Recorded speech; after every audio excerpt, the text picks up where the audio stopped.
Back in my recovery, I tried something that felt completely wrong.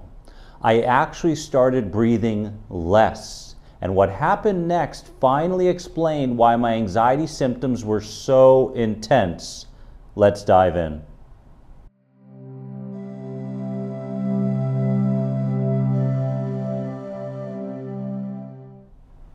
My peaceful warriors, welcome to another important video on my channel. If you haven't subscribed to this channel, please subscribe to the #1 anxiety support channel right here on YouTube.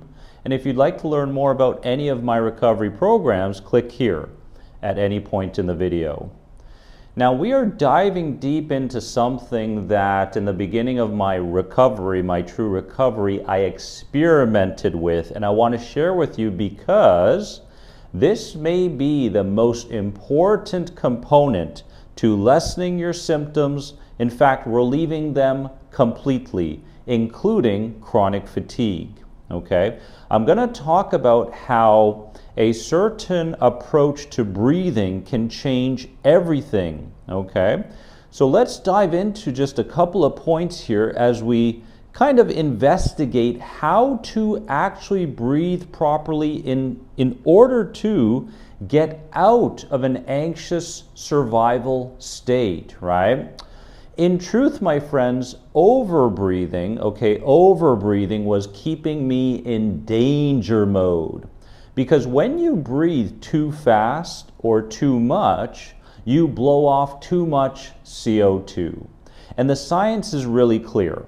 Low CO2 makes your body feel unstable. And what happens here is it leads to dizziness, chest tightness, tingling, and that I can't get enough air feeling that I used to panic over all the time. Can you relate to these feelings, right?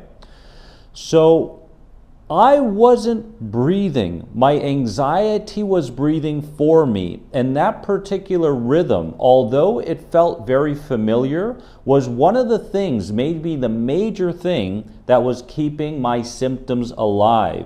And towards the end of this video, I'm going to give you the exact steps that work for me and are going to work for you when it comes to shifting your breathing patterns. Okay?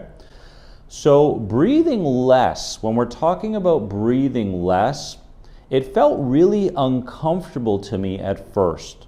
Not because it was unsafe, but because my body had what's called CO2 sensitivity. Years and years and years of over-breathing made normal CO2 levels feel wrong. Now that discomfort was actually my respiratory system recalibrating. It was not danger.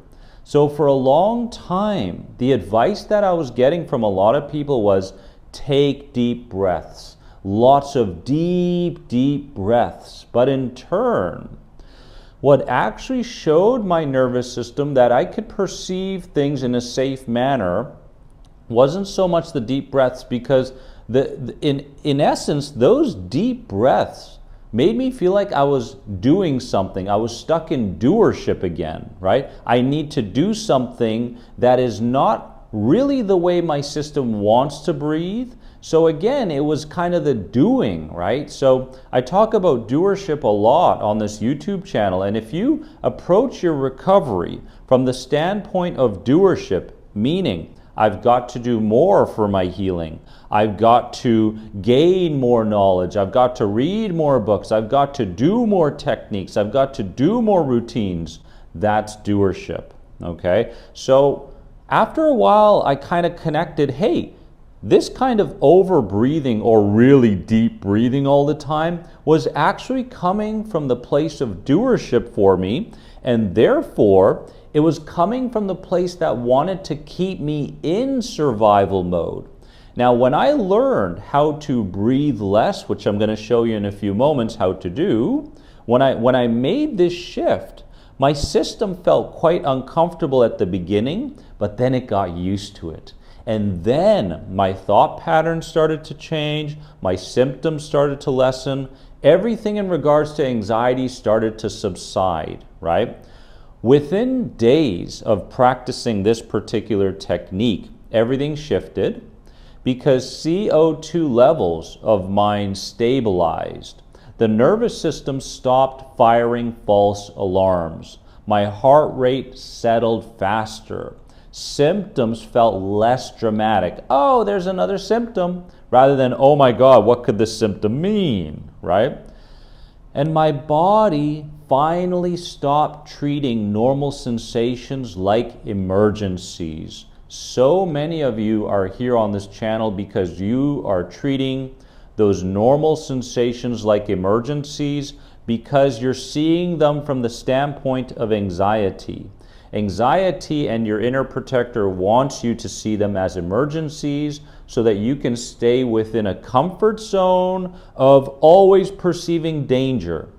The more you perceive danger, the more set up, the more equipped we're going to be to deal with that potential danger. That's kind of the state of your nervous system right now and the state that my nervous system was in before. Now, let's get into the steps here, okay?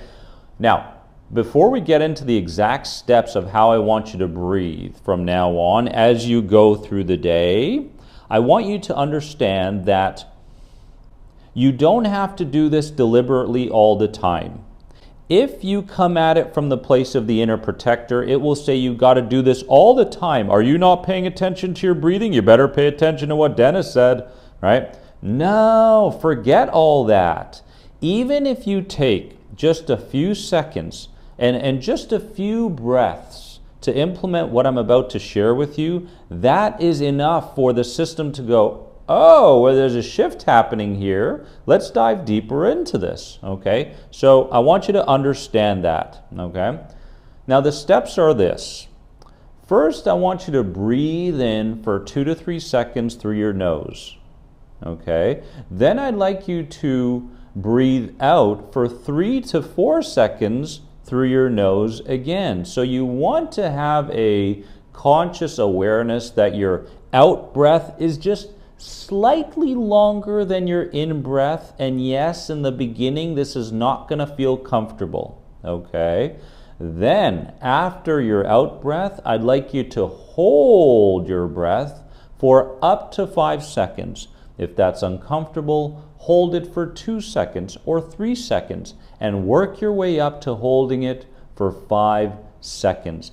There should be this feeling within that says, I need air. There should be that slight feeling of, I need more air, okay? And I want you to continue with this breathing rhythm just for a few times, once in a while throughout the day, okay? So again, breathe in for 2 to 3 seconds, breathe out for 3 to 4 seconds, hold for up to 5 seconds, and then repeat that particular cycle, okay?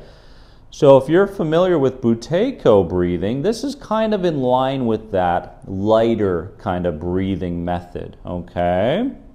So this is going to be very difficult if you're engaged in something like driving, okay? Or you're working out, obviously, you know, your heart rate's going a bit faster when you're exercising and such. So the ideal time to practice this breathing rhythm is when you're sitting at home, or you're sitting at a cafe and you're not engaged in too many things. Your mind will want to wander. Oh, what's that latest notification on my phone, right? You're going to go, oh, nope, I'm coming right back here. Oh, nope, I'm coming right back here. So again, don't become obsessed with this particular slow breathing or breathing less practice that I'm sharing with you today. Don't become obsessed with it. But just from time to time, notice that you can kind of work on this. What I want to happen within a few weeks is I want your system to start to get comfortable in the breath hold. Okay? So when you hold that breath, there isn't this panicky feeling like, oh God, I need more air, right? It's starting to go, oh, we're used to this now, right? So your consistency throughout the day will start to this will start to move into the physiology. Your posture will change, okay? The way you perceive things change. Your symptoms will start to subside. So stick to it. Don't obsess over it. And if you're currently practicing this right now, I'd like to know what results you're getting. So comment below. And I just want you to know this. If changing my breathing could calm my entire system, imagine what it can do for you. So stick to it, my friend. Give this video a like if in fact it spoke to you. And remember that you are more than anxiety. If you want to learn more about any of my recovery programs, click here. Let's get started. I love you. See you soon.